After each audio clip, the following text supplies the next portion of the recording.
Bon, je pense qu'on va laisser quelques secondes, quelques minutes pour les retardataires, mais néanmoins démarrer rapidement sur le sujet du jour, sujet un peu fil rouge chaque année lors de nos universités d'été Paris-Versailles, qui est l'actualité normative.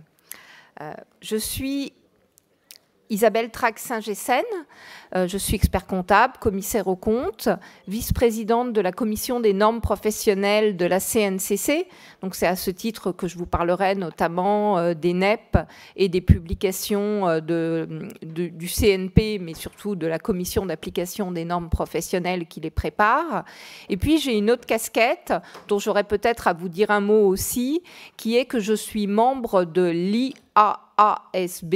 L'IAASB, c'est l'International Auditing and Assurance Standard Board.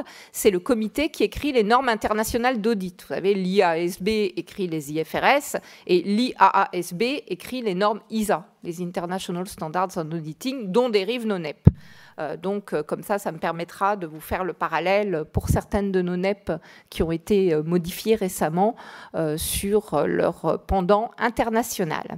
Et donc, ce matin, nous allons faire cette présentation à deux voix avec Jean-Marc Fleury.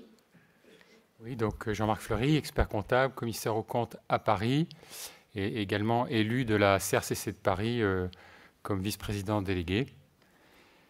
Et je n'ai pas d'autres casquettes techniques. Donc, je vous propose qu'on rentre rapidement dans le vif du sujet et qu'on regarde un petit peu ce qui s'est passé du côté des normes d'exercice professionnel. Et puis, on fera aussi un petit panorama des réponses de la commission des normes professionnelles, donc, qui sont préparées par la commission d'application des normes professionnelles. Alors, quand on fait une actualité normative, on regarde ce qui s'est passé depuis un an, depuis la dernière fois qu'on s'est retrouvés dans cette salle l'année dernière, début septembre. Et donc, j'ai voulu faire un petit panorama de ce qui s'est passé de août à août. Et on pourrait se dire, tiens, cette année, en actualité normative, il ne s'est pas passé grand-chose. Et en fait, que nenni, parce qu'il s'est passé quand même pas mal de choses au niveau des NEP quand on regarde de août à août. Alors, on va le rappeler, il y a eu le 21 août 2020, donc déjà l'anniversaire vient juste de passer, la mise à jour de la NEP 9605 sur les obligations du commissaire aux comptes relatives à la lutte contre le blanchiment des capitaux et le financement du terrorisme. Donc ça fait déjà un an qu'on l'a. Il y a eu un certain nombre de présentations, de webinaires, de séminaires. Et d'ailleurs, à l'occasion de ces universités d'été, on a encore un atelier spécifique qui tourne sur le sujet. Donc, ce qu'on a choisi de faire ce matin, ce n'est pas de vous refaire une énième formation sur cette NEP, mais plutôt tout à l'heure, tu nous présenteras la façon dont le H3C, dans le cadre de ses contrôles d'activité, a apprécié la maturité de la profession au regard de la mise en œuvre de cette NEP. Donc, ça sera un moyen de regarder comment elle a été mise en œuvre depuis un an. Et puis, il y a eu d'autres NEP depuis. Alors, il y en a une qui est arrivée un peu tardivement, mais qu'on attendait de façon cruciale, qui est la NEP 95-20 sur les diligences du CAC relatives aux comptes annuels et consolidés présentés selon le format d'information électronique unique européen. En clair, les diligences du commissaire aux comptes dans les sociétés cotées sur le tagging, l'étiquetage qui est fait en référentiel IXBRL de leur rapport financier annuel. Donc, si vous n'auditez pas de société cotée, vous ne l'avez pas forcément vu passer. Si vous auditez des sociétés cotées, vous vous êtes sans doute beaucoup inquiété parce que vos clients ont clôturé au 31 décembre 2020 et il a fallu attendre le 31 janvier 2021 pour que la NEP soit officiellement publiée au journal officiel. Et puis ensuite, on a une note d'information, mais je vais y revenir un petit peu plus en détail. On a eu également, et ça c'était un chantier un peu de longue haleine, la mise à jour de la NEP 210, lettre de mission du commissaire aux comptes. Alors autant la 95-20, ça ne concerne pas tout le monde, autant la 210, là on est tous concernés, parce qu'on a tous des lettres de mission à faire. Donc si vous n'avez pas encore sorti vos lettres de mission pour cet exercice, c'est le bon moment d'aller revoir vos formats de lettres de mission pour les mettre à jour des nouveautés de cette NEP 210 que l'on va voir. Et puis, à l'aune de la révision de cette NEP 210, il y a eu également une mise à jour de la NEP 600 et une mise à jour de la NEP 2410. Alors, la NEP 600, c'est l'audit des groupes, et la NEP 2410, c'est la norme sur l'examen limité qui est fait sur les situations semestrielles des sociétés cotées. Donc, c'est une norme qui est aussi mise en œuvre que dans les sociétés cotées. Ces mises à jour de la NEP 600 et de la NEP 2410, ne vous inquiétez pas, elles sont de pure forme. C'est principalement des références croisées avec la NEP 210. C'est d'ailleurs pour ça que ça a été publié dans le même package. Donc il n'y a pas de novation sur l'audit des groupes ou sur l'examen limité de situations semestrielles de sociétés cotées. Donc c'est important de le dire. Néanmoins, ça ne veut pas dire que ça ne bougera jamais, puisque aujourd'hui à l'international, à l'IAASB, on est en train de faire une révision totale et fondamentale de la norme ISA 600, la norme internationale sur l'audit des groupes. Il est prévu que cette norme internationale sur l'audit des groupes soit approuvée en décembre 2021, donc homologuée officiellement en mars 2022, et ensuite, il se passera à peu près 1 an et demi avant qu'elle rentre en vigueur sur la scène internationale. Et on peut penser que le H3C souhaitera mettre en conformité la NEP 600 avec la norme internationale ISA 600. Donc aujourd'hui, la modification, elle est de pure forme, ne vous inquiétez pas, mais sachez qu'une modification plus importante arrive. Et puis la petite dernière, elle est toute fraîche. Donc je ne sais pas si vous avez eu le loisir de consulter le journal officiel la semaine dernière, mais il y a eu la publication de la mise à jour de la NEP 540 sur les appréciations des estimations comptables. Et ça, c'est une norme fondamentale. Comme la NEP 210, elle concerne tout le monde. Parce que des estimations comptables, tous nos clients en font. Ne serait-ce qu'une provision pour dépréciation de compte client, une provision pour dépréciation de stock. Tout le monde fait des estimations comptables. Et là, vraiment, le prisme de l'intervention du commissaire aux comptes a été modifié fondamentalement, également en miroir de la norme internationale correspondante, la norme ISA 540. Donc après ce petit tour de piste, on va rentrer un petit peu plus en détail dans les normes importantes. Je vais quand même vous dire un petit mot, même si vous n'avez pas de société cotée, ne serait-ce que pour votre culture générale, de cette NEP 9520 qui porte donc sur les comptes annuels et consolidés présentés selon le format d'information électronique européen. Donc je vous l'ai dit, une NEP publiée fin janvier. Ce nouveau format d'information électronique européen, qu'on appelle ESEF, il a été introduit par la directive Transparence et il s'impose aujourd'hui aux sociétés cotées pour la publication du rapport financier annuel des sociétés cotées sur un marché réglementé. Donc non seulement maintenant il faut qu'ils publient leurs comptes en version papier, PDF, scanné, mais il faut également qu'il y ait une version électronique où chaque chiffre, chaque mention et une petite étiquette électronique qui lui est attachée et qui permette de savoir à quelle période ça se réfère, à quel compte, quel montant, quelle devise, etc. Et ça, c'est pour permettre à des analystes financiers notamment d'accéder à cette information et avec des logiciels d'analyse de données, d'aller chercher les comptes d'une entreprise, les comptes d'une autre, le même indicateur et de pouvoir les comparer, les benchmarker. Donc c'est vraiment pour permettre une meilleure accessibilité de l'information. Et donc ce nouveau format ESEF, il s'appliquait à compter du 1er janvier 2020, donc pour améliorer l'accessibilité, la facilité, l'analyse, la comparabilité, etc. Ce qu'il y a eu, c'est que comme tout le monde n'était pas très très près, il y a eu une possibilité de différer l'application. Donc dans les faits, ce ne sont pas l'ensemble des sociétés cotées qui l'ont appliqué au 31 décembre 2020. Il y avait la possibilité de reporter. Par contre, au 31 décembre 2021, il n'y a plus de choix. toutes les sociétés cotées vont devoir publier leur rapport financier annuel avec ce format-là. Alors pourquoi on en parle? Parce que ça concerne les sociétés, mais on en parle parce que il est dit qu'on applique donc dans l'article R823.7 du Code de commerce, le commissaire aux comptes formule dans son rapport sur les comptes annuels et le cas échéant, donc quand il y a des comptes consolidés, sur les comptes consolidés, sa conclusion sur le respect dans la présentation des comptes inclus dans le RFA du format d'information électronique unique, donc du format ESEF. Vous avez donc compris, le commissaire aux comptes rajoute un paragraphe, une opinion complémentaire dans son rapport d'audit sur les comptes annuels et sur les comptes consolidés, où il va conclure sur le fait que l'entité respecte bien les informations du format ESEF.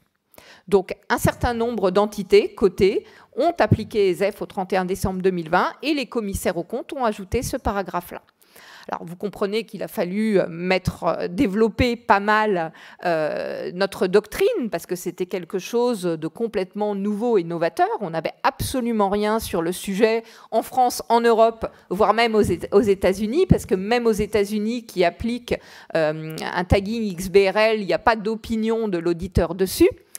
Donc il a fallu l'inventer, pas tout seul, parce que ce n'est pas une disposition française à la base, c'est une disposition européenne. Donc dans tous les pays d'Europe, on a dû travailler sur cette thématique-là.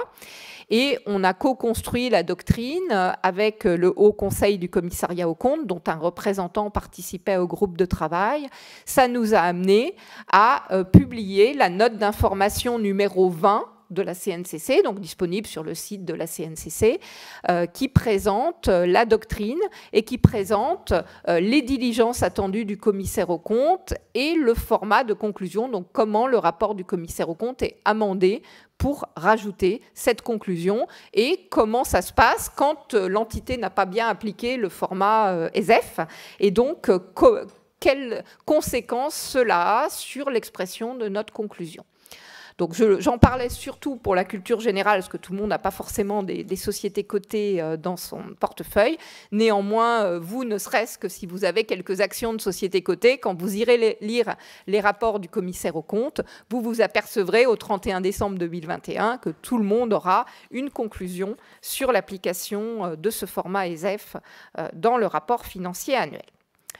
Je ferme ma parenthèse ESEF pour en venir à quelque chose qui nous concerne tous, qui est, si ça veut bien apparaître, voilà, la lettre de mission du commissaire aux comptes, donc la NEP 210.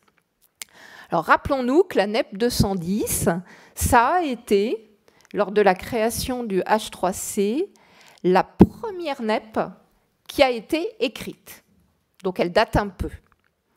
Et en plus, les choses s'étant construites petit à petit, c'était une NEP qui avait été écrite par le H3C lui-même. On n'avait pas encore mis en place toute la coordination entre la CNCC et le H3C. Du coup, cette NEP, elle était écrite de façon un peu bizarre. Et puis surtout, elle n'avait plus le même style, elle n'avait plus forcément la même organisation que les autres NEP. Donc c'était effectivement une bonne candidate pour être réécrite. Il n'y a pas eu d'évolution de la norme internationale correspondante ISA 210. Par contre, il était important de moderniser notre NEP 210. Alors, première chose qui ne change pas, c'est que la lettre de mission, elle n'est toujours obligatoire que la première année du mandat. On est nommé pour 6 exercices en France. La lettre de mission, elle est obligatoire la première année du mandat. Après, la NEP contient, comme précédemment, un certain nombre de circonstances qui font que le commissaire aux comptes peut ou doit modifier sa lettre de mission, donc en réémettre une, notamment si les intervenants changent, si l'organisation de l'entreprise change, sa gouvernance, etc. Donc il y a un certain nombre de critères qui font qu'on doit réémettre des lettres de mission au cours du mandat de 6 exercices. Dans la vraie vie, sur la base de ma pratique et de ce que je vois, et je ne sais pas si c'est pareil pour toi, souvent les confrères refont une lettre de mission chaque année, ne serait-ce que pour refixer le montant des honoraires, le calendrier. C'est souvent plus simple d'en refaire une chaque année. En tout cas, la NEP, elle n'a pas changé. L'obligation, elle est toujours que la première année. Ce qui n'a pas changé non plus, c'est que quand il y a plusieurs commissaires aux comptes qui interviennent sur la mission, ils peuvent établir une lettre de mission conjointe ou des lettres de mission individuelles après avoir échangé entre eux. Donc ça, pas de changement. Et puis, autre point important, et qui peut être très utile, c'est que lorsque le commissaire aux comptes d'une personne ou entité qui établit des comptes consolidés ou combinés est également commissaire aux comptes d'une ou plusieurs entités du même ensemble, il apprécie s'il convient d'établir une lettre de mission commune à plusieurs de ces personnes ou entités. Alors ça, c'est très pratique quand on a une holding et des filiales. Et surtout, tel que c'est rédigé maintenant, ça permet aussi, par exemple, de faire une même lettre de mission pour des sociétés sœurs, alors qu'avant, c'était uniquement, tel que c'était rédigé, entre une mère et des filles. Et quand on avait des sociétés qui étaient dans le même groupe, mais qui étaient sœurs, on ne pouvait pas utiliser cette disposition. Donc ça va plutôt nous faciliter la vie, parce qu'on va pouvoir grouper nos lettres de mission. Après, sur le contenu de la NEP, je me suis dit que le plus simple, peut-être pour vous la présenter, c'est de reprendre point par point le contenu obligatoire de la lettre de mission. Et puis, je vous invite, en les parcourant, à réfléchir au contenu de vos propres lettres de mission pour voir si vous avez besoin ou pas de compléter, d'amender vos lettres de mission pour être conformes à la NEP 210 révisée. Le premier point, et je l'ai surligné, pour moi il est majeur, c'est que la lettre de mission, elle doit contenir l'objectif et l'étendue du contrôle légal. Oui, je vais certifier les comptes annuels, certifier les comptes consolidés de tel exercice, ok. Mais surtout, elle doit contenir aussi les autres interventions dont la réalisation est connue au moment de l'établissement de la lettre de mission. Par exemple, vous savez d'ores et déjà que vous allez faire un examen limité de comptes intermédiaires. Vous savez d'ores et déjà que vous allez émettre une attestation pour, par exemple, des covenants bancaires. Vous allez faire une attestation sur le chiffre d'affaires parce que ça vous est demandé, votre client vous le demande toujours chaque année pour un tiers, toujours à la même date. Donc votre lettre de mission, elle doit contenir tout ce que vous savez déjà devoir faire, et donc pas seulement l'audit légal annuel, mais également les autres interventions. Et puis, si vous avez déjà connaissance qu'il va y avoir une augmentation de capital, si vous avez déjà connaissance qu'il va y avoir une transformation, vous le mettez également dans la lettre de mission.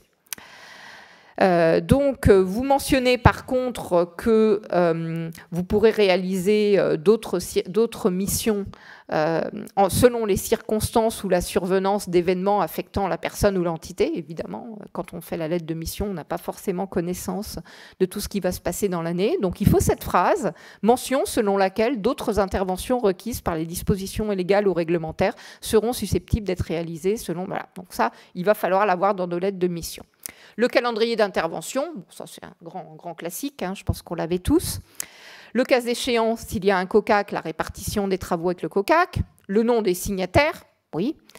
L'éventuel recours à des experts, hein, bah ça c'est prévu par les dispositions légales et réglementaires. Hein, donc ça, on l'avait déjà, collaborateurs externes, experts, etc. On continue. S'il y a des comptes consolidés, on dira que la certification des comptes consolidés est délivrée après examen des travaux des professionnels chargés du contrôle des comptes des personnes et entités comprises dans la conso. On va rappeler dans cette lettre de mission le devoir de la personne ou de l'entité de communiquer au CAC les informations et documents prévus par les dispositions légales et réglementaires. Donc on leur rappelle toutes leurs responsabilités, le fait qu'il faut mettre à la disposition du CAC tout document, pièce justificative ou autres informations qu'on demande dans le cadre de nos travaux. Et on va aussi leur demander, leur rappeler la nécessité de laisser au CAC libre accès aux personnes physiques au sein de la personne ou de l'entité, ainsi qu'aux tiers qui sont mentionnés à l'article L823-14 du Code de commerce, auprès desquels le commissaire aux comptes considère qu'il est nécessaire de recueillir des informations. Donc tout ça, c'est un rappel de disposition légale. Néanmoins, c'est obligatoire de le voir figurer dans la lettre de mission puisque ça figure dans la NEP. Et puis, on termine. On a toujours dans la lettre de mission le fait que nous demanderons une lettre d'affirmation pour ce qui concerne les déclarations faites au commissaire aux comptes nécessaires à sa mission. Donc, on ne dit pas qu'il est obligatoire qu'il nous signe la lettre d'affirmation, parce que ce n'est pas comme ça que la NEP est écrite, mais on rappelle qu'on va leur demander une lettre d'affirmation. Donc ça n'a pas changé hein, dans la formulation. On a toujours ça. Et je vous rappelle que la NEP 210, elle vise l'ensemble du référentiel des NEP. Les NEP 911 et 912, qui ont des modalités un petit peu aménagées sur ce point-là, ne font pas référence à la NEP 210. Ce sont des NEP autonomes, hein, les NEP Alpes. Donc là, on est vraiment dans la mission qui porte sur l'ensemble des NEP, et donc le commissaire aux comptes demandera une lettre d'affirmation. On rappelle qu'on a l'obligation de communiquer avec les organes mentionnés à l'article L823-16 du Code de commerce. Et puis, on mentionne bien évidemment le budget d'honoraires pour la mission de contrôle légal, les autres interventions que l'on connaît déjà, et le cas échéant, la répartition avec le co-commissaire aux comptes et les conditions de facturation. Donc ça fait un bel inventaire à la Prévert d'informations à faire figurer dans la lettre de mission. Donc je ne peux que vous inviter à revoir vos formuliers de lettres de mission, vérifier point par point que vous avez bien tous les alinéas de cette lettre de mission. Et pour ceux qui utilisent des exemples CNCC, il y a en particulier le département EIP qui développe une lettre de mission très complexe, enfin très complète, le mot que je voulais utiliser c'était complète, et qui a été mise à jour avec les principes de la NEP 210, donc ça peut être aussi une bonne source d'information. Si vous allez sur l'espace département EIP de la CNCC, c'est en accès libre, vous pouvez récupérer ces exemples et ensuite vous en servir pour adapter vos lettres de mission. Je vous ai parlé d'une petite dernière, une norme qui vient tout juste d'être révisée, vient de paraître. C'est la NEP 540 sur les estimations comptables. Et pour vous la présenter, je suis repartie du communiqué qui a été fait par le H3C à cette occasion-là et qui explique pourquoi cette norme a été révisée. Donc on nous dit que les modifications qui ont été apportées ont pour principal objectif de préciser les diligences attendues des CAC au vu des évolutions de l'environnement légal et réglementaire, en particulier des normes comptables internationales IFRS, rendues de plus en plus complexes, notamment dans un contexte d'incertitude accrue, de volatilité, la crise, etc., etc. Et on nous dit bien qu'une attention particulière a été portée à la convergence avec la norme ISA 540 correspondante qui a été récemment révisée. Alors effectivement, moi je peux vous en parler vu de l'autre côté du miroir avec la norme ISA 540 qu'on a révisée. En fait, c'est parti d'un constat des régulateurs. Donc quand je dis les régulateurs, c'est évidemment les régulateurs type H3C, mais c'est également les régulateurs du secteur de la banque et de l'assurance. Qui ont vu les référentiels évoluer de façon extrêmement significative, notamment pour les banques avec l'évolution de la norme IFRS 9. Mais au-delà de ça, même dans notre référentiel comptable français, on voit bien qu'il y a de plus en plus de subjectivité, de plus en plus d'évaluation à faire, de plus en plus de situations où c'est complexe, il n'y a pas de prix de marché, donc on doit concevoir un modèle ou une formule d'évaluation et mettre dedans des données qui viennent de sources externes. Et en fait, les régulateurs ont eu la perception que les normes d'audit n'étaient pas assez solides, comme ils disent, et qu'il fallait vraiment renforcer les diligences du commissaire aux comptes, la vigilance, l'esprit critique et la documentation des travaux faits sur les estimations comptables. Et c'est vraiment dans ce contexte-là que ça a été fait. La norme ISA 540, elle était déjà appliquée à l'international l'année dernière. Et donc, on avait un petit train de retard en France dans l'application de cette norme, ce qui préoccupait beaucoup les régulateurs. Et donc, aujourd'hui, avec cette NEP 540, on s'aligne sur la pratique internationale et donc la pratique de tous les autres pays d'Europe qui appliquaient déjà la norme ISA 540, puisqu'ils appliquent les ISA dans leur référentiel national. Alors, c'est quoi une estimation comptable? Une estimation comptable, c'est un montant dont l'évaluation, selon les règles et principes prescrits par le référentiel comptable applicable, comporte une incertitude. Donc, je vous en ai cité quelques-uns tout à l'heure. Provision pour dépréciation de créances clients, provision sur les stocks, provision pour dépréciation des titres, enfin, évaluation des titres et donc potentiellement provision pour dépréciation, provision pour engagement de retraite. Il y a énormément d'estimations comptables, plus ou moins complexes, et cette NEP 540, elle va s'appliquer à toutes les estimations, qu'elles soient complexes ou pas complexes. Après, plus c'est complexe, plus ça va nécessiter de l'esprit critique, plus ça va nécessiter des diligences, plus ça va nécessiter de la documentation. Et donc, il va falloir appliquer cette norme de façon adaptée en fonction du degré de complexité des estimations. Il est prévu aussi que l'on peut recourir à un expert pour travailler sur ces estimations. Ce n'est pas une obligation, c'est une possibilité. Et puis, je voudrais attirer votre attention sur un point important, et qu'il n'y a pas de date d'application mentionnée dans la NEP. Donc, c'est un décret publié au JO. C'est un arrêté, pardon, publié au JO. Ça s'applique quand? Un jour franc après la publication au JO. C'est-à-dire que techniquement, la norme s'applique. Si vous signez un rapport d'audit depuis le 25 août, cette norme s'applique, vous êtes censé l'avoir appliquée. Alors, je pense que ça se défendra de dire, attendez, elle est sortie le 24 août, moi j'avais déjà fini toutes mes diligences d'audit à cette date-là, donc vous voyez bien que je ne pouvais pas décemment l'avoir mis en œuvre puisque je n'en avais pas connaissance. Néanmoins, plus on va s'éloigner de la fin août, plus ça va être difficile d'argumenter qu'on n'avait pas connaissance de cette norme, qu'on n'était pas formé dessus et que donc on ne l'a pas appliquée. Donc, je ne vais pouvoir que vous inciter à vous inscrire au webinaire qui est organisé par la CNCC de formation sur cette NEP 540 révisée. Alors, je ne veux pas déflorer le sujet de cette présentation qui va être faite par la CNCC le 23 septembre. Et normalement, vous avez tous reçu un mail la semaine dernière vous proposant de vous inscrire à ce webinaire. Mais je vais vous montrer un petit peu la démarche. Vous allez voir, elle est logique, elle déroule les principes fondamentaux qu'on a dans un audit. Simplement, la vigilance, les exigences ont été renforcées. Et donc, on sait que le focus, en particulier lors des contrôles de qualité, va être renforcée.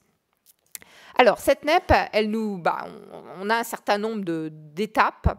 On a bien sûr toute la partie prise de connaissance de l'entité avec un focus important sur tout ce qui va générer des estimations. Donc, les opérations de l'entité, leur degré de complexité, les règles comptables applicables, le référentiel français, IFRS, qu'est-ce qui prévoit des estimations, le contrôle interne qui existe sur ces estimations comptables, les méthodes appliquées, le système d'information pour calculer ces estimations comptables et capturer la donnée, et le choix des méthodes que j'ai mis 2 fois. Voilà. Donc, il y a vraiment toute cette partie-là, avec une vigilance vraiment accrue sur tout ce qui va générer des estimations comptables et une documentation sur ça. Une fois qu'on a pris connaissance, on passe dans la NEP 315 et 330. Donc, on va identifier et évaluer le risque d'anomalie significative, puis mettre en place des procédures d'audit. Et là, dans nos procédures d'audit, on va nous dire qu'il faut obligatoirement faire une ou plusieurs techniques, mettre en œuvre une ou plusieurs techniques, parmi 3 techniques qui sont proposées. Donc, il y a une technique qui marche bien, en particulier quand on est dans des entités pas trop compliquées et sur des estimations qui se sont débouclées. C'est-à-dire qu'on peut obtenir des éléments qui sont survenus postérieurement à la clôture de l'exercice pour se dire, bon, voilà, par exemple, une créance client, on ne savait pas très bien l'évaluer à la clôture, mais néanmoins, elle a été réglée le 15 janvier pour sa totalité, donc il n'y a pas trop de soucis. Ou bien, finalement, il s'est avéré qu'elle était complètement, qu'elle n'a jamais été payée et qu'arrivée au 30 juin de l'année d'après, elle n'est toujours pas payée. Donc, c'est quand même un élément d'éclairage important pour les éléments d'appréciation à la clôture. Ça, c'est une des techniques. Ça peut marcher dans certains cas. Une autre technique, c'est d'apprécier le processus d'établissement de l'estimation comptable mis en œuvre par la direction, donc de travailler vraiment sur le process pour voir si le process, la méthode, tout ce qui a été fait, le contrôle interne qui a été mis en place autour de l'estimation comptable fonctionne. Et puis, une autre technique que dans certains cas, on sera obligé de mettre en œuvre, c'est d'établir nous-mêmes une estimation ou une fourchette d'estimation pour comparer l'estimation faite par le client avec notre propre estimation. Et donc, dès que l'on a des estimations comptables significatives, on va devoir mettre en œuvre une ou plusieurs de ces techniques pour être en mesure de conclure sur l'estimation comptable. Ensuite, bien sûr, on recule d'un pas et on évalue si on a obtenu suffisamment d'éléments probants, donc caractère suffisant et approprié des éléments collectés. Sur les estimations comptables, et ce n'est pas nouveau, on doit obtenir des affirmations de la direction dans notre lettre d'affirmation. Ça, ce n'est pas nouveau, ça figurait déjà dans la NEP 540 actuelle. On doit communiquer avec le gouvernement d'entreprise sur ces estimations comptables et bien évidemment documenter nos dossiers. Donc vous allez trouver dans la NEP, qui est assez longue, l'ensemble de ces parties-là développées. Et donc, je ne peux que vous inviter à vous inscrire au webinaire qui est organisé par la CNCC sur la NEP 540 révisée, qui aura lieu le 23 septembre à 17 h. Ce sera co-animé par Anne-Marie Lavigne et Claire Nourry, qui sont deux membres du G8, qui a co-élaboré avec le H3C la NEP 540 révisée. Donc, ils seront vraiment à même de vous présenter toute la philosophie d'élaboration de cette NEP et de répondre à vos questions. Alors maintenant, on va passer sur des sujets plus anecdotiques. On vous l'a dit, la NEP 600, elle a été révisée en même temps que la NEP 210. Et puis, il y avait une petite erreur matérielle dans cet arrêté. Donc ensuite, il y a eu un nouvel arrêté au mois de juillet. Mais rien de majeur, ça n'a rien changé pour vos travaux sur l'audit des groupes. Et puis, de la même façon, donc la NEP sur l'examen limité de comptes intermédiaires établi en application de dispositions légales et réglementaires. De la même façon, elle n'a pas eu de changement de fond, mais elle a été modifiée pour modifier la référence à la NEP 210. Donc voilà ce que je pouvais vous dire sur les NEP elles-mêmes. J'ai souhaité aussi vous donner un petit coup de projecteur sur quelques réponses de la commission d'application des normes professionnelles qui ont été publiées cette année et qui peuvent être intéressantes, auxquelles vous pouvez vous référer. On en a publié une pour réexpliquer l'incidence de la prise en compte du travail à distance pendant le Covid-19. Donc il y a beaucoup de situations où on a été amené à travailler à distance et du coup ça a un peu changé notre façon de faire de l'audit. Donc on avait rappelé par exemple au niveau des techniques de contrôle que certaines techniques étaient peut-être plus difficiles à mettre en œuvre comme l'observation physique, mais qu'on pouvait compenser parfois par d'autres techniques, donc par exemple comme en ayant un recours accru aux confirmations externes. On a fait un petit focus sur les échanges de documents pour rappeler l'importance de sécuriser les données quand on échange avec les clients. Il y a toute une partie sur la participation à l'inventaire physique quand on n'a pas été en mesure d'assister à l'inventaire physique et en particulier il y avait une réponse dédiée qui était la réponse 2020-04 qui traitait de deux cas. Un cas quand l'inventaire physique avait eu lieu mais que le commissaire aux comptes n'avait pas pu y assister ni par une présence physique ni à distance par des moyens technologiques vidéo parce que parfois on a pu faire ça. Et puis, dans un autre cas, l'entité ne fait pas d'inventaire physique à la clôture, mais fait un inventaire physique plus tard, et on y assiste. Donc, il y avait ces cas qui étaient évoqués. On a également redévelopper la partie confirmation externe pour rappeler en particulier la vigilance selon les modalités de transmission des réponses de confirmation externe, parce que maintenant où il y a beaucoup de transmissions électroniques, d'être sûr de l'authenticité des réponses que l'on reçoit. On avait également développé des paragraphes sur la vigilance à avoir aussi sur les éléments que nous transmet le client, le caractère authentique des documents, avec quelques trucs et astuces auxquels vous pouvez vous référer. Et puis, plus globalement, on avait rappelé que travailler à distance, ça nécessite sans doute de revoir l'approche d'audit et de revoir peut-être aussi la composition de l'équipe, peut-être pour ajouter plus de seniorité, par exemple. Donc vous avez cette réponse-là qui reste encore un petit peu d'actualité, parce que même si on est censé être revenu au présentiel, on se rend bien compte qu'il y a encore un certain nombre d'entités qui ne sont pas complètement revenues au présentiel, voire qui n'acceptent pas les tiers externes, la présence des tiers externes dans leurs locaux. Donc on a parfois ces commentaires-là. Et donc on est parfois encore, même si on peut revenir au présentiel comme aujourd'hui, obligé de travailler tout ou partie à distance. Et donc la réponse CNP 2020-06, voire la réponse CNP 2020-04 peuvent rester encore d'actualité. Et puis on a publié aussi une autre réponse sur laquelle je voulais attirer votre attention, où on a voulu peut-être enfoncer quelques portes ouvertes et aussi aider les confrères, en particulier quand ils ont un contrôle de qualité de leur dossier, parce que parfois, certains confrères se sont vus reprocher des choses et finalement, on ne savait plus très bien où était la vérité, que disait la NEP, qu'est-ce qui était obligatoire et qu'est-ce qui ne l'était pas. En particulier dans la partie approche d'audit, donc sur la déclinaison de la NEP 330. Donc là, il y a quelques vérités qui sont importantes à rappeler et qui vous serviront si vous avez des contrôles de qualité ou aussi pour rappeler les bonnes pratiques à vos collaborateurs. La question était de dire, est-ce que pour collecter des éléments ayant un caractère suffisant et approprié, j'ai le droit de ne faire que des contrôles de substance? Ou bien, est-ce que je suis obligé également d'aller travailler sur les contrôles? C'est une bonne question.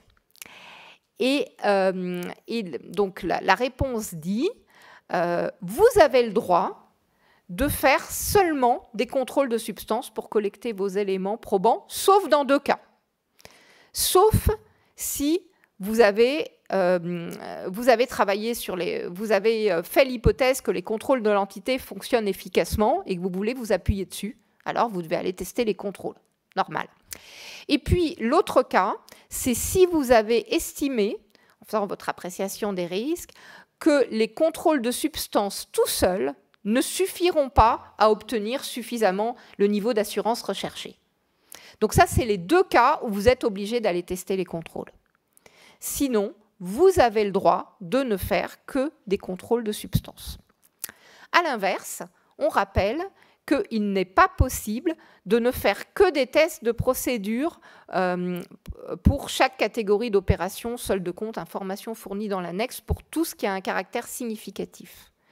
Pour tout ce qui a un caractère significatif, on ne peut pas se contenter de tests de procédure, il faut aussi des contrôles de substance.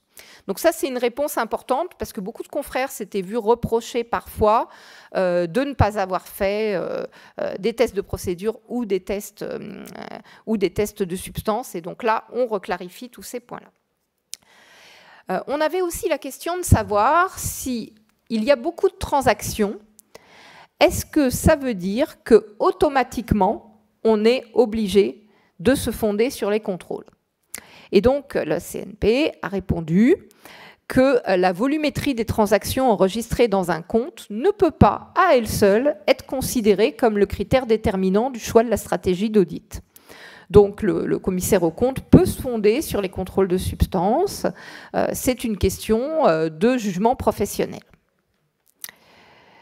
On nous avait demandé aussi, que disent les NEP sur l'étendue des travaux à faire en matière de contrôle de substance, que l'on s'appuie ou non sur le contrôle interne. Et donc la réponse qui est intéressante, c'est de dire les NEP n'ont pas de prescription quantifiée sur l'étendue des contrôles de substance à faire, que l'on s'appuie ou pas sur le contrôle interne.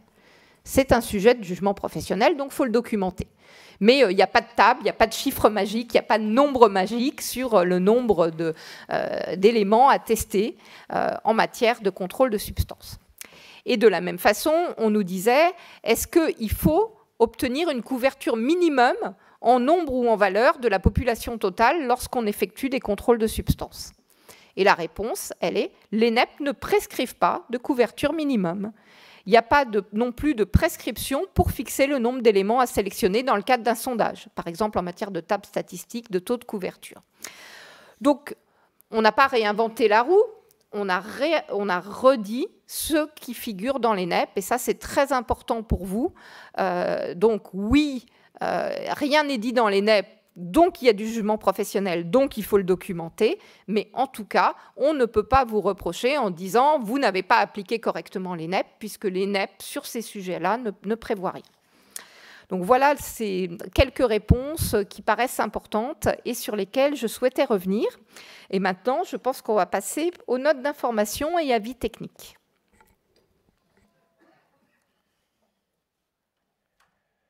Alors ça, on a déjà traité. Il s'agit simplement de dire qu'au-delà de la NEP, il y a une note d'information numéro 20 qui détaille les modalités d'application de la NEP et donc de l'audit des comptes présentés selon le format électronique européen. Alors, une autre note d'information qui était mise à jour, c'est la note numéro 2 relative aux événements postérieurs. Et là, il y avait un certain nombre de motifs de mise à jour. Donc, comme vous le voyez ici, alignement sur les définitions du PCG et des IFRS, alignement sur la NEP 570, mention, on va le voir, des NEP 911 et 912 qui, comme le disait Isabelle, sont autonomes. Donc, chacune de ces NEP, en fait, elle décrit de façon totale, on va dire, l'approche d'audit à appliquer. Par conséquent, elles doivent traiter, entre autres, des événements postérieurs. Ensuite, on a le FAQ de la CNCC sur Covid-19.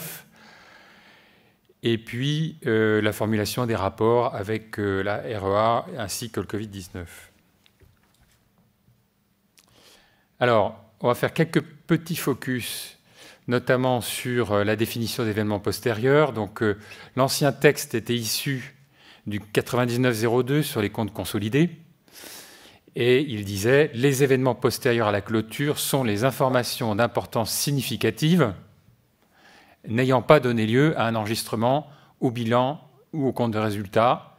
Ils doivent être mentionnés en annexe. » Avec le nouveau plan comptable ANC 2014-03, on a une précision bien utile puisqu'il distingue en fait les événements qui sont liés à des conditions existantes à la date de clôture ou au contraire n'existant pas à la date de clôture. Et donc on a deux articles.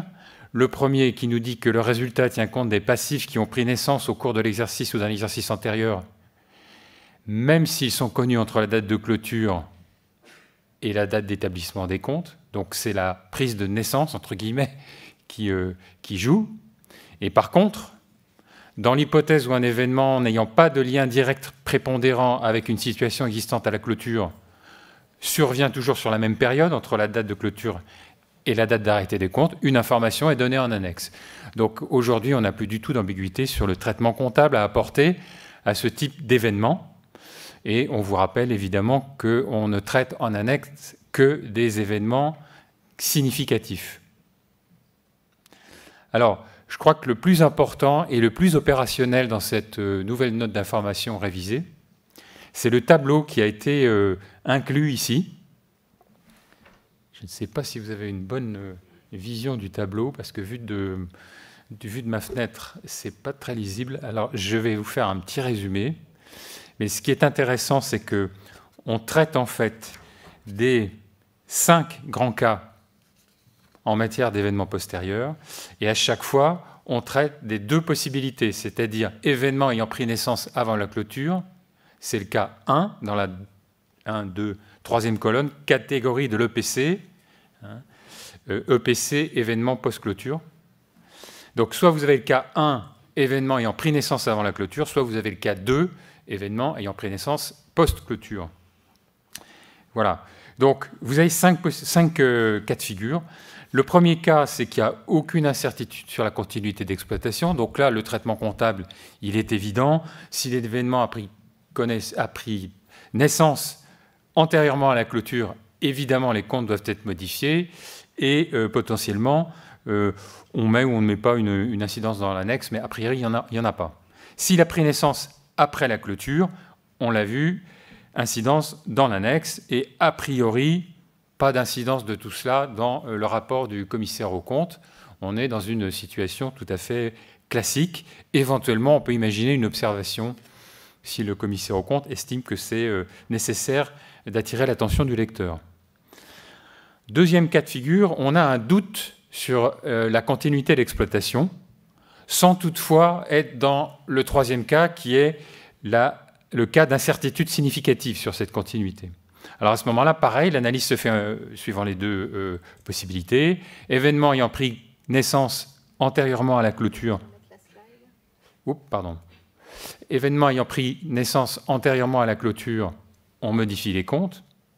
Et s'agissant, puisqu'il y a un doute sur la continuité d'exploitation, alors on doit indiquer en annexe les jugements de la direction et décrire la situation pour justifier qu'en réalité, la continuité est bien assurée.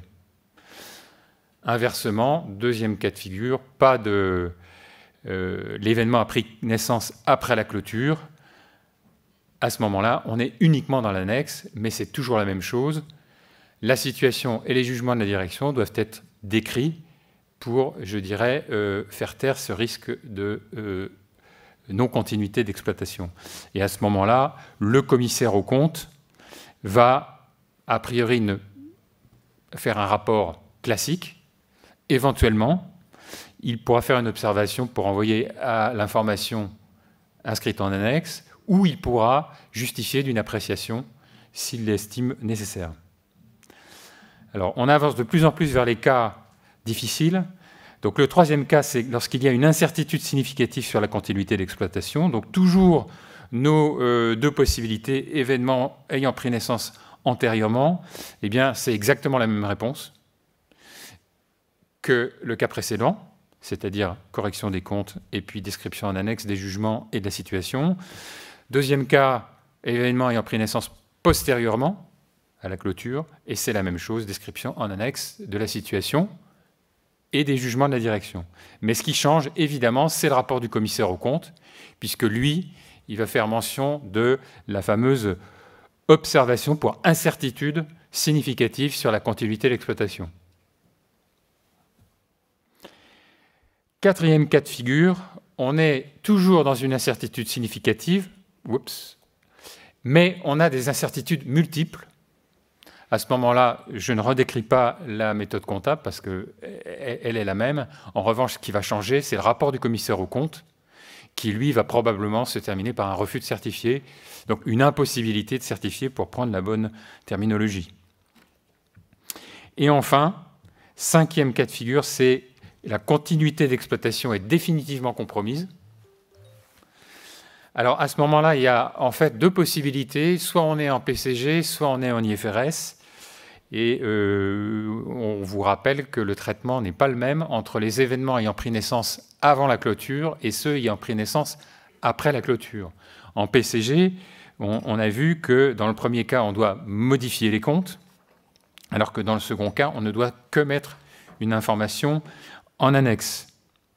Donc, si on est dans une continuité d'exploitation irrémédiablement compromise, on est dans un changement de méthode puisqu'il faut établir les comptes en valeur liquidative.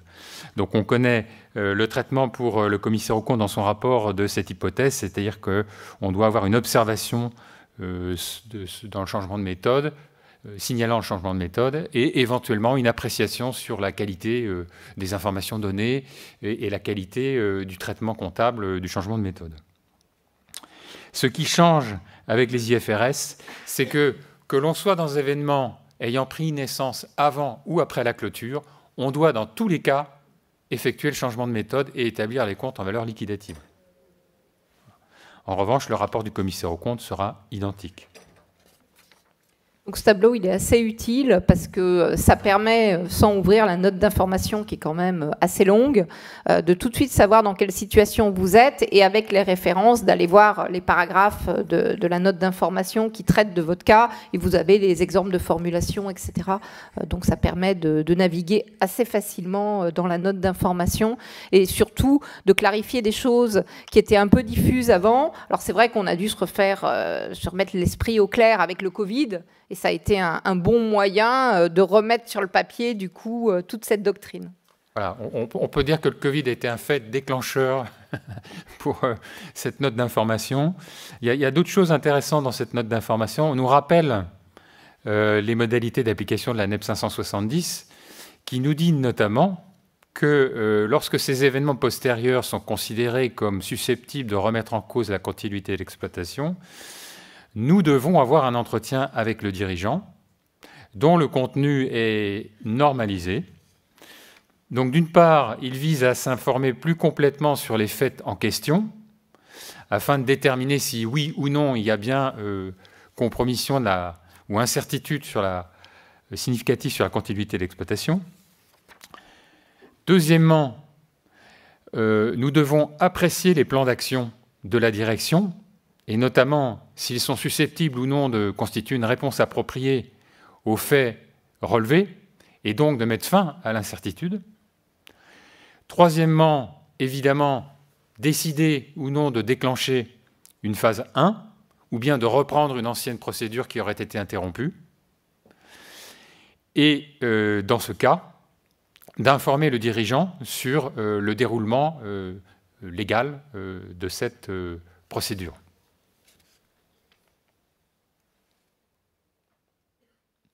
Voilà. On a parlé de la NEP 911 et de la NEP 912. Donc, dans cette note d'information révisée, il est expressément stipulé que ces deux NEP comportent un paragraphe invitant le commissaire aux comptes à identifier et prendre en compte les événements postérieurs à la clôture. C'est moins détaillé, on va dire.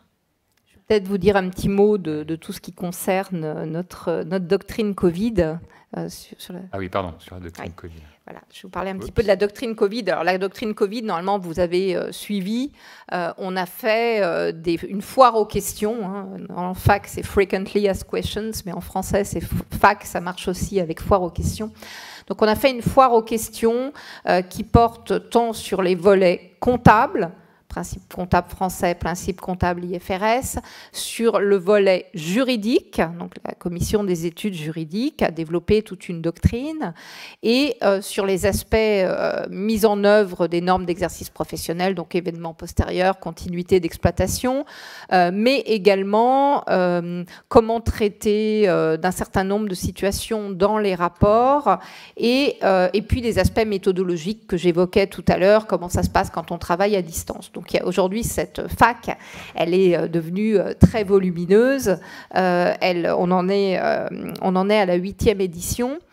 Ce qu'il faut rappeler... On en est à la 11e édition, sauf erreur de ma part, qui est parue il y a 3 jours. Ah, d'accord. Et en fait, aujourd'hui, je ne suis pas capable de vous dire ce qu'on va écrire sur le Covid dans nos rapports sur les comptes au 31 décembre. Donc, je vais être très déçue. Mais il y a un an, on imaginait qu'on ne dirait plus rien sur le Covid au 31 décembre. Et puis finalement, c'est avec le énième confinement qui a démarré en novembre de l'année dernière, où on s'est rendu compte que l'économie était encore pas mal impactée, puis qu'elle l'avait été de toute façon sur une grande partie de l'exercice. Et finalement, on a fait évoluer nos formulations Covid. Hein, vous vous rappelez, donc là, au 31 décembre 2020, toute la partie Covid, elle est en introduction de la justification des appréciations.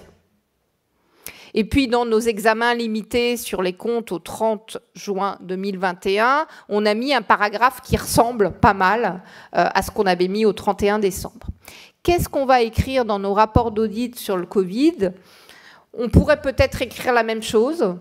On va peut-être faire évoluer certaines formulations. Donc en tout cas, voilà, je vous invite à suivre les mises à jour de cette fac et les futures publications, parce qu'en fonction des circonstances, on va peut-être encore changer des mots, changer des phrases dans l'ensemble de nos rapports. Et vous savez comment on l'a traité, hein, c'est-à-dire que tout le monde a utilisé la même formulation. Ça, c'était important pour pas qu'il y ait une concurrence qui s'établisse entre les entités, certaines négociant avec leur commissaire aux comptes de ne pas avoir de mention Covid ou d'avoir une mention un peu différente.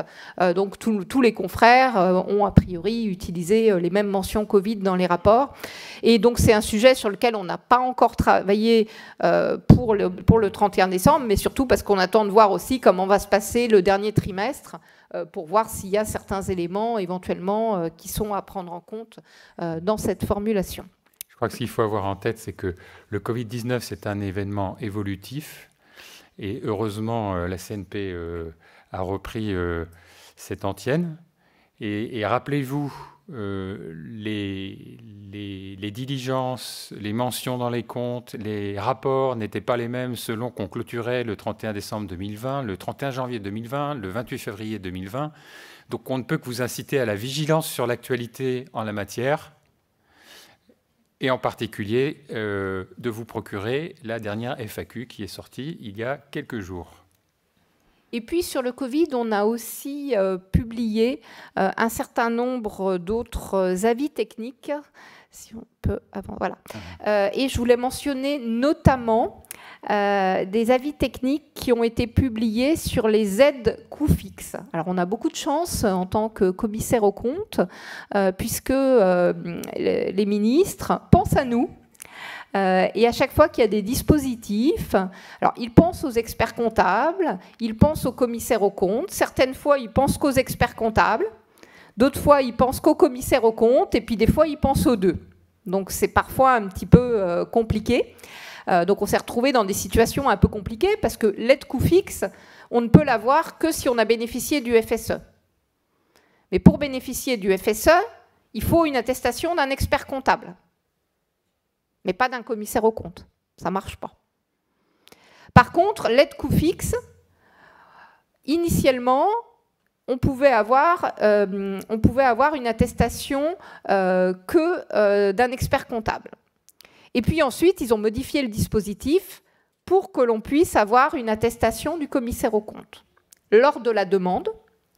Et de toute façon, il y a une clause de revoyure, c'est-à-dire qu'après la clôture de l'exercice, il y a une formule qui va devoir être calculée et l'entreprise va devoir voir si elle a reçu un indu, si elle a reçu plus que ce à quoi elle avait droit. Et là, il y a une attestation du commissaire aux comptes à faire sur le calcul de ce potentiel indu. Et ça, donc c'est dans les entités qui ont un commissaire aux comptes. Le commissaire aux comptes devra faire cette attestation après la clôture. Donc on a au fur et à mesure publié des avis techniques à chaque fois que le dispositif légal avançait. Donc quand on a eu la possibilité en tant que commissaire aux comptes de faire une attestation sur les aides coûts fixes, on a publié un premier avis technique qui traite donc des deux volets de l'intervention, le volet lors de la demande et puis le volet postérieur à la clôture. Ensuite, les entreprises se sont plaints que le dispositif coût fixe n'était pas adapté pour eux, parce qu'il y avait un certain nombre d'entreprises qui n'arrivaient pas à obtenir une aide coût fixe, notamment parce qu'elles faisaient partie d'un groupe et du coup, elles n'étaient pas éligibles. Du coup, le dispositif légal a été modifié. Le dispositif réglementaire a été modifié. Et donc, il a fallu qu'on adapte nos attestations pour tenir compte de ces adaptations du dispositif. Et donc, c'est ainsi que l'on a publié également des avis techniques sur toutes les différentes possibilités d'aide coût fixe qui peuvent être versées. Et puis ça ne s'arrête pas là, même si on nous a dit que le quoi qu'il en coûte était amené à s'arrêter. Il y a toujours des nouveaux dispositifs qui sortent et on pense toujours au commissaire aux comptes. Et ce qui est intéressant, c'est que maintenant, le ministère de l'économie et des finances contacte la CNCC en amont quand un texte va sortir, ce qui nous permet de co-construire avec eux le format de l'attestation et des diligences. Et d'ailleurs, vous l'avez noté, ces attestations coûts fixes se trouvent également sur le site du ministère. Donc, comment elles font pour se trouver sur le site du ministère? C'est qu'on a préparé sur la base d'un projet de texte, on partage avec eux, et au moment où le dispositif sort, l'attestation est publiée sur le site du ministère. Donc, on a eu encore un autre avis technique, voilà, donc, qui est à l'écran maintenant. Donc, ça, on l'a publié durant l'été, puisque vous voyez que le décret est sorti le 16 juillet, donc notre avis technique est paru fin juillet. Et là, c'est une aide spécifique, toujours une aide coût fixe, mais qui porte sur les entreprises qui ont été créées après le 1er janvier 2019. Parce que dans le dispositif initial, les entreprises créées après le 1er janvier 2019 n'étaient pas éligibles. Et donc là, le dispositif a été complété, et donc il y a les attestations du commissaire aux comptes, et donc on a fait un avis technique, et donc elles sont sur le site du ministère. Et ce n'est pas fini. On en a d'autres dans nos cartons. Simplement, on ne les a pas publiés parce que le décret n'a pas sorti. Donc, je vous invite à suivre les publications de la CNCC. Il y a eu très récemment, alors on n'a pas fait d'avis technique parce que je pense que c'est assez marginal, mais il y a eu une aide au pluralisme de la presse. Enfin, ils disent des titres, mais quand titre, il faut comprendre titre de presse dans les territoires ultramarins. Et ça prévoit une attestation du commissaire aux comptes. Donc voilà, suivez bien les actualités hebdomadaires de la CNCC. Dès qu'il y a un texte qui prévoit une attestation du commissaire aux comptes, on le publie. Et après, quand on pense qu'effectivement ça va concerner un nombre important de confrères, on crée un groupe de travail, on publie un avis technique, des exemples d'attestation. Et donc je vous disais, on en a encore dans nos cartons, donc une bonne raison de continuer à suivre l'actualité. Autre avis technique paru cette année, c'est un avis sur les données, enfin, l'intervention du commissaire aux comptes sur des données comptables et financières du formulaire d'enquête apprentissage à transmettre à France Compétences. C'est une mission qui n'est pas du tout d'origine légale. Elle résulte simplement de la notice qui accompagne ce formulaire d'enquête et qui est à remplir par les centres de formation des apprentis. Voilà, donc je ne m'étends pas parce que le sujet est quand même assez marginal. Par contre, là, je vais m'étendre un peu. C'est sur... je vais d'autant plus m'y étendre qu'ayant animé les années précédentes, eh bien, nous arrivions bredouille depuis 2 ans, alors que la loi Pacte était sortie, puis le code de déontologie, mais nous étions dans l'incapacité de vous donner des réponses ou des informations à vos interrogations pour savoir finalement quel type de mission nous pouvions faire pour nos clients lorsque nous sommes commissaires aux comptes. Puisque sur la partie prestation, il s'agit de clients dont nous ne sommes pas commissaires aux comptes, on a une grande liberté. La vraie difficulté, c'est quand nous sommes commissaires aux comptes, que peut-on faire? Alors après, on va dire 18 à 24 mois de discussions apparemment relativement difficiles, la commission a sorti un magnifique FAQ, je crois. On appelle ça aussi un FAQ, donc qui fait une vingtaine de pages et qui essaye de traiter finalement la plupart des cas qu'on rencontre avec 2 grands chapitres. Le premier, c'est les nouvelles offres, ce qu'on a aussi appelé au niveau de la compagnie les missions rebond. Je vous en cite quelques-unes pêle-mêle. Évaluation de l'efficacité du contrôle interne comptable et financier, attestation de données prévisionnelles, attestation de ratios financiers, diagnostic de solvabilité, attestation de l'utilisation des fonds reçus conformément à leur objet. On en parlait hier dans un atelier pour justement le plan France Relance, où on risque d'avoir des missions. Examen du respect des délais de paiement, attestation de conformité sociale, vérification du respect des dispositions réglementaires propres à certaines activités, Conformité d'un processus à un référentiel, au dispositif SCBFT, au dispositif corruption, au RGPD, attestation de données extra-financières. Donc vous voyez, on a quand même une palette relativement importante. Et on va dire que dans la plupart des cas, la CEP conclut à une présomption d'absence d'incompatibilité avec la mission du commissaire aux comptes. En revanche, et c'est là qu'était toute la difficulté, il y a le deuxième chapitre. Et là, on retrouve nos bonnes vieilles missions, on va dire, d'expertise comptable, dont on s'est demandé à un moment, à la lecture de la loi Pacte, si elle n'était pas finalement devenue compatible avec la mission du commissaire aux comptes. Donc vous les avez devant les yeux sur le slide, c'est-à-dire l'établissement de l'annexe, l'établissement de l'alias fiscal, l'établissement de la paie, les missions de commissariat aux apports, à la fusion, etc., des missions d'externalisation et des missions de maniement ou séquestre de fonds. Alors, c'est très sensible. On a des réponses qui ne sont pas du tout uniformes en fonction de toutes ces missions. Il y a des cas dans lesquels la Commission a répondu clairement non. Par exemple, la production de l'annexe, parce qu'on serait clairement en hypothèse d'autorévision.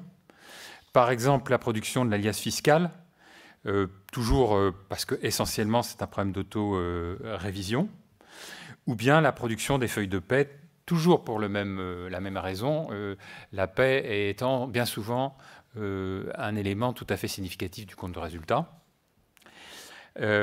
Également, dans les missions de commissariat aux apports ou à la fusion, mais là, on va dire que c'est un petit peu plus compliqué. Il y a des notions de conflit d'intérêts qui peuvent rentrer en jeu.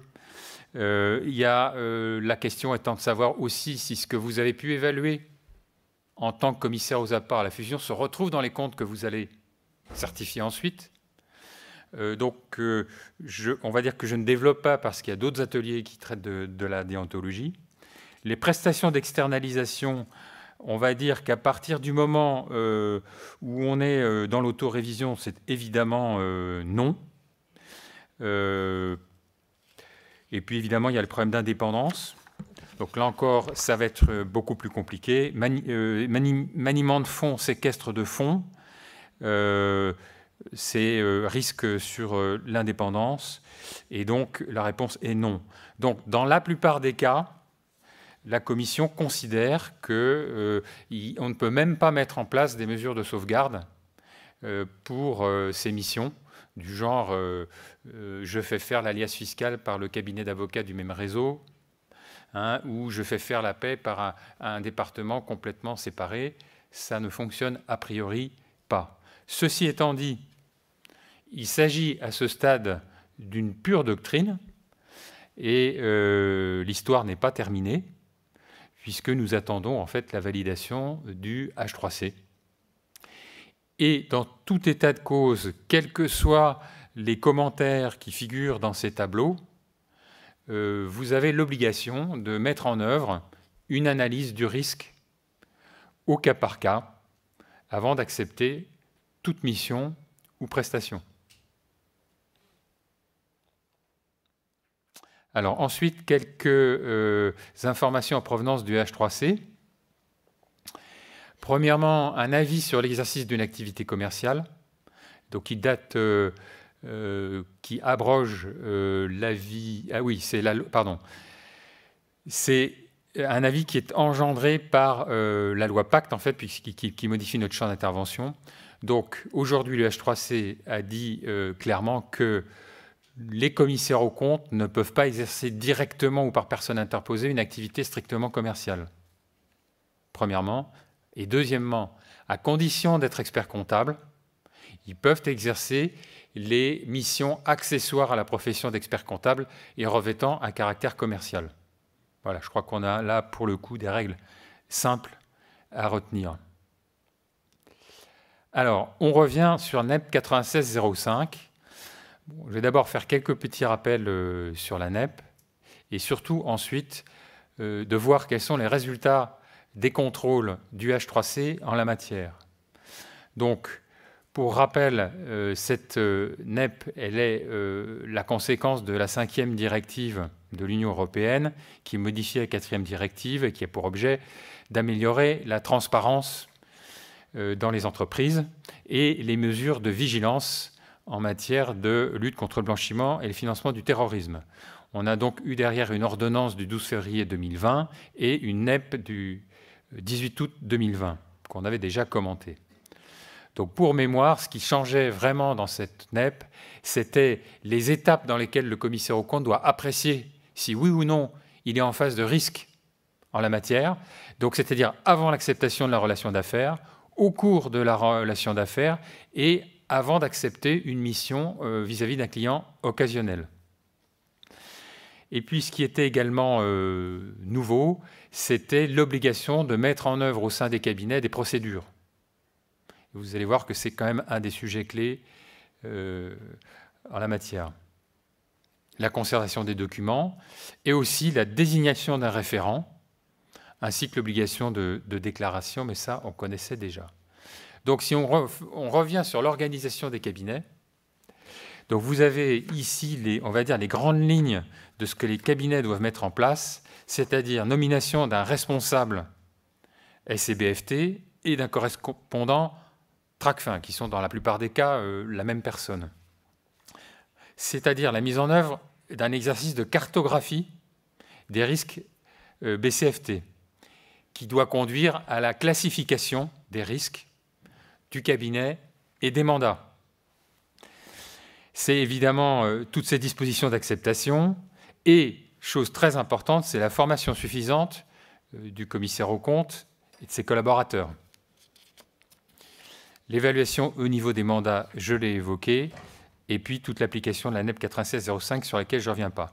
Donc un petit focus sur certains aspects parce qu'ils sont, on va dire, vraiment, ils correspondent aux préoccupations du H3C. Comment évalue-t-on les risques au sein du cabinet? Eh bien, il y a les risques liés aux missions ou services rendus par le cabinet, les risques liés aux caractéristiques du bénéficiaire effectif, ou à ses activités, ou à sa localisation. Donc vous avez ici, on va dire, les principales activités à risque. Risque élevé pour les clients. Donc vous voyez, le secteur associatif est considéré comme un secteur à risque élevé, alors qu'on aurait peut-être tendance naturellement à considérer le contraire. Donc faites bien attention à ça.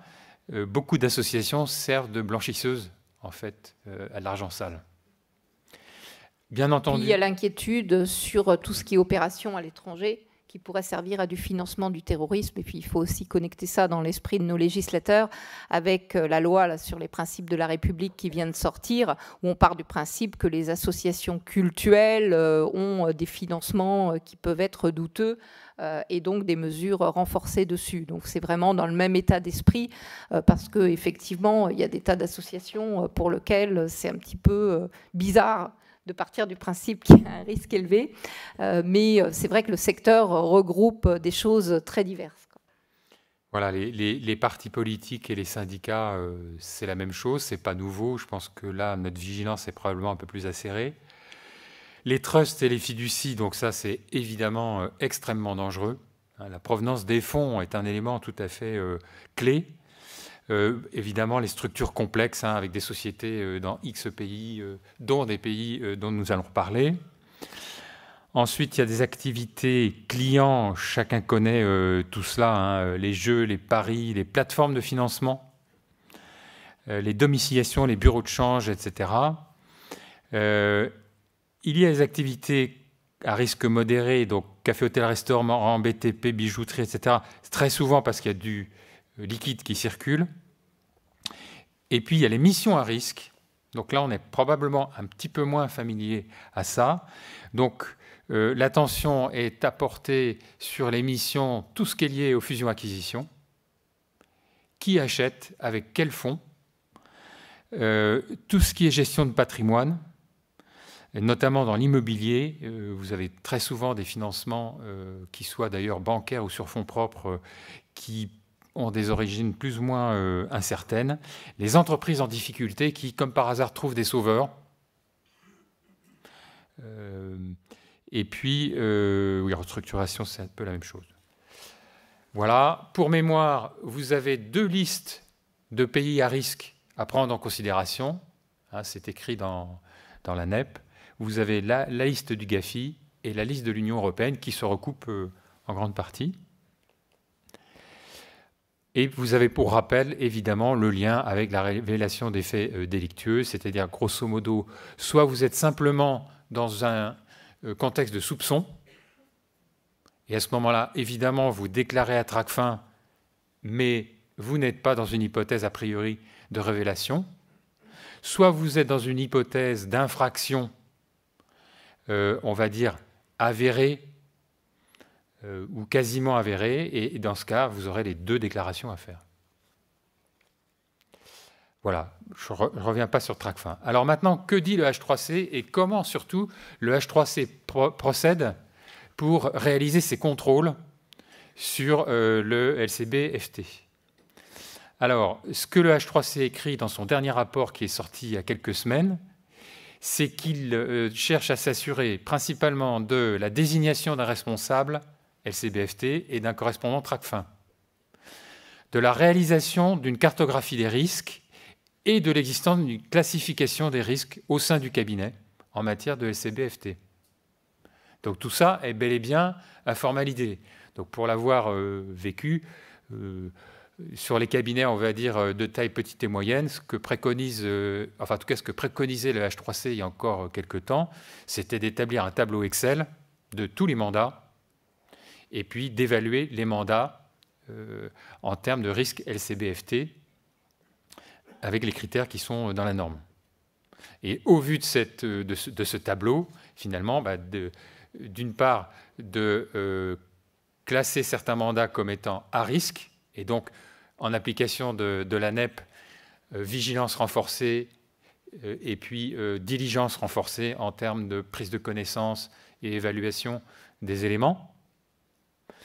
Donc, mandat par mandat, et puis évaluation au niveau du cabinet. Est-ce que le cabinet, finalement, a une clientèle plutôt à risque, plutôt pas à risque? Et donc, est-ce qu'il doit avoir lui-même des procédures renforcées dans son manuel de procédure?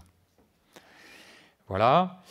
Troisième élément qui ne va pas échapper à la vigilance du H3C, c'est évidemment le respect des dispositions au moment de l'acceptation et pendant la conduite des missions ou des prestations. Ça, c'est une évidence.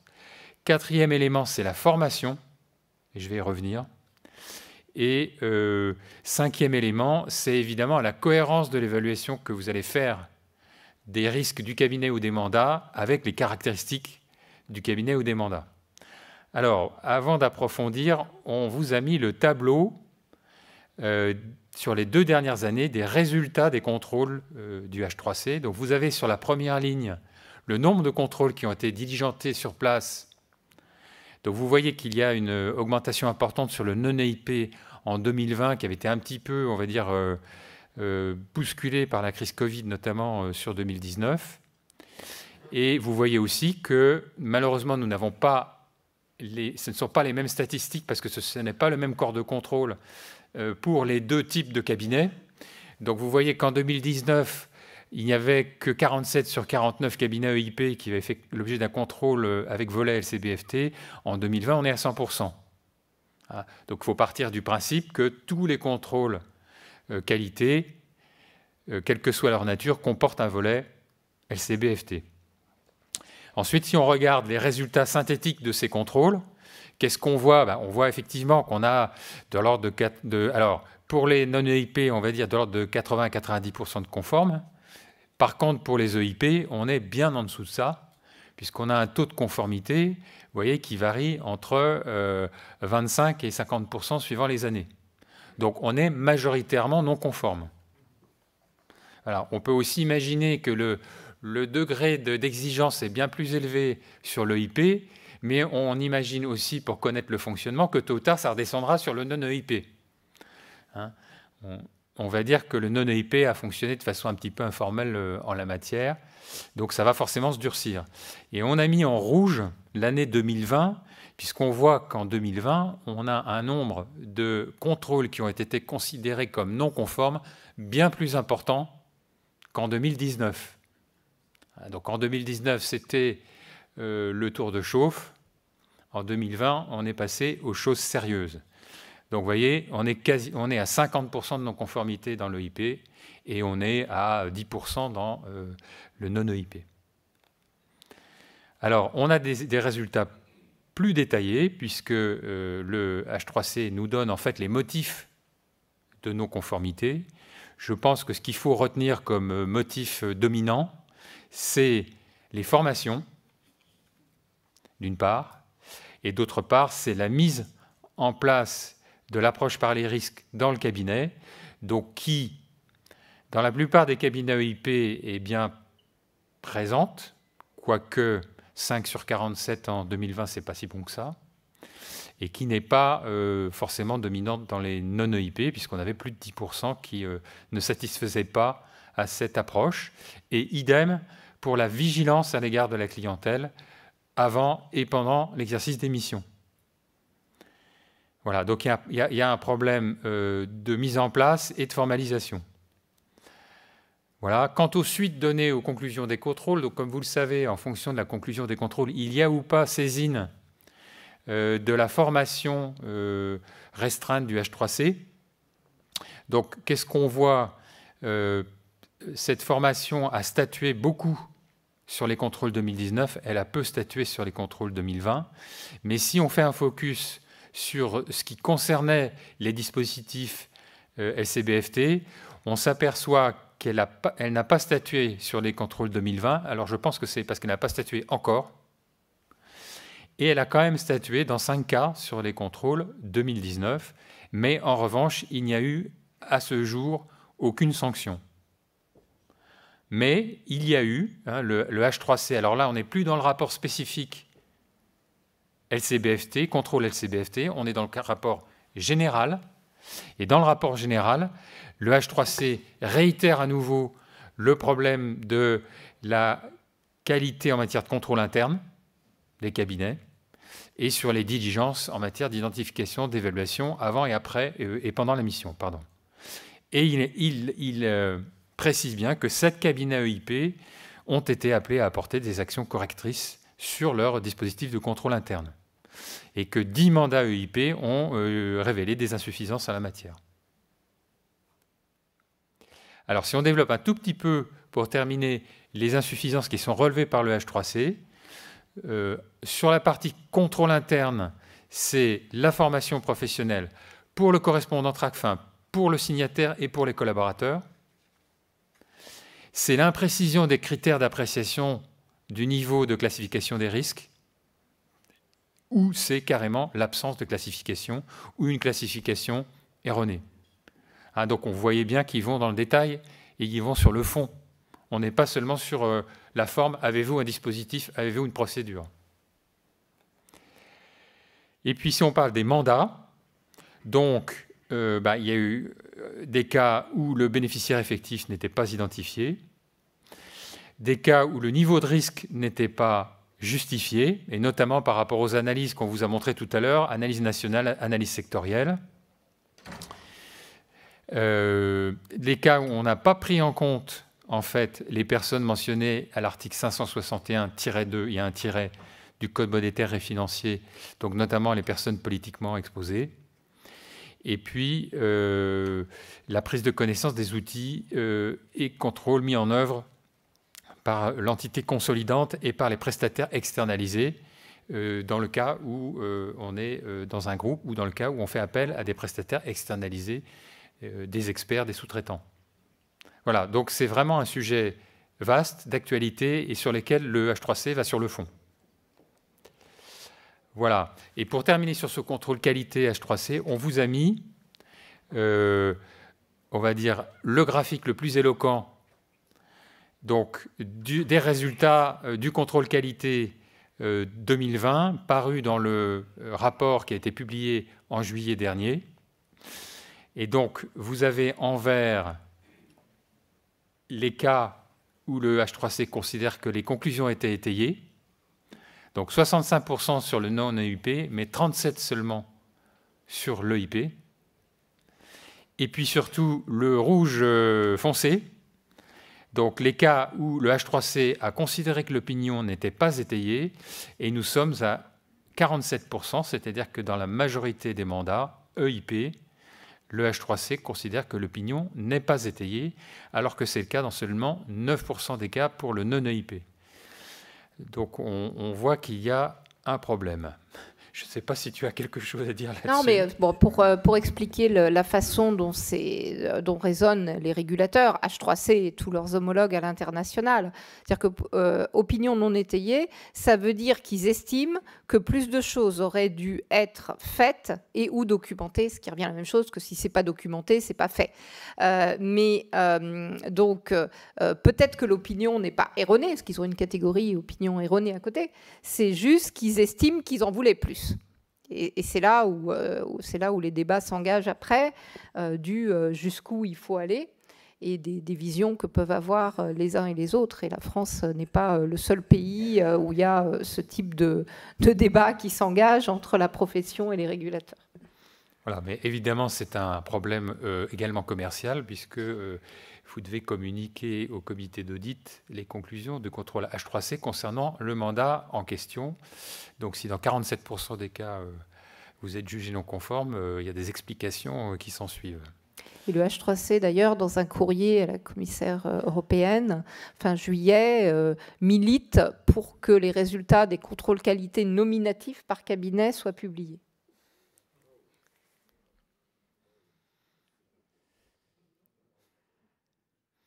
Ce qui est le cas dans certains pays. Voilà. On va terminer par deux petites choses. Un focus rapide sur la procédure d'alerte en période de crise sanitaire. Donc, vous avez 3-4 slides de rappel, donc je vais passer très rapidement là-dessus.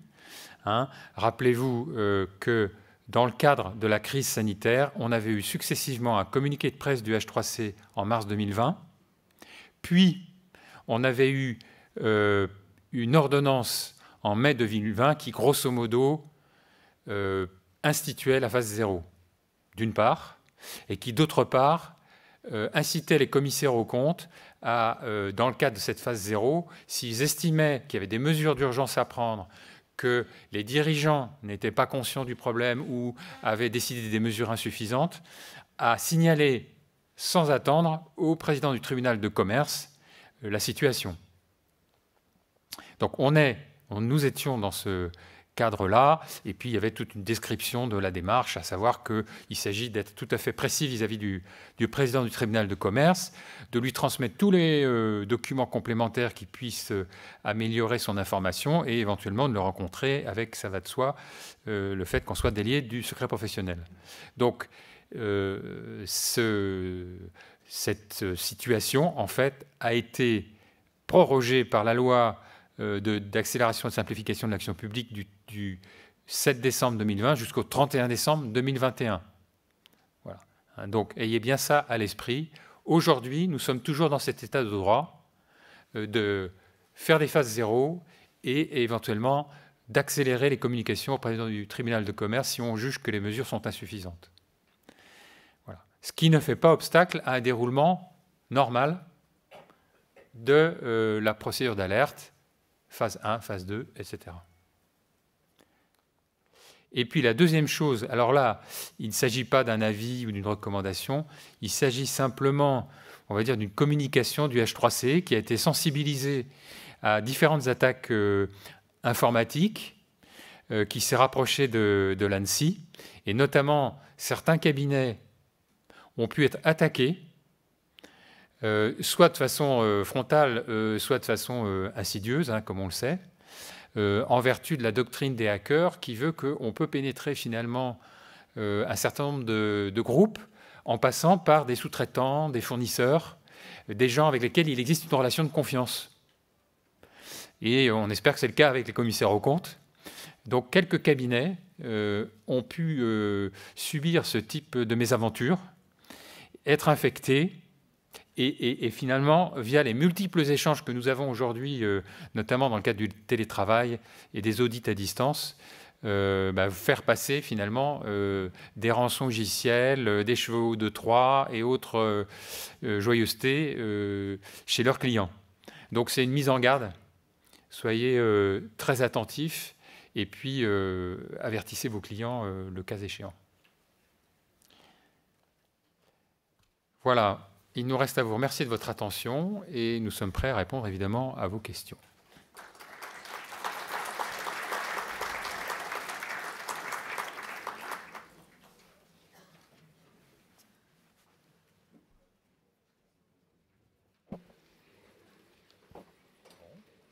Pas de questions, formidable. Impeccable.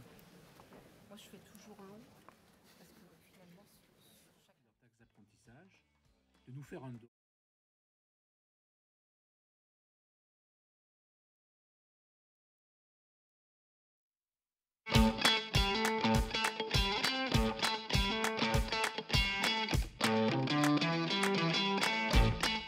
Merci à l'Ordre des experts comptables de la région Paris-Île-de-France de nous accueillir et de soutenir l'association Sur les bancs de l'école. Sur les bancs de l'école agit pour l'inclusion scolaire et professionnelle des enfants et jeunes avec autisme à travers 2 structures innovantes. La maison de TED, lieu d'accueil unique en France,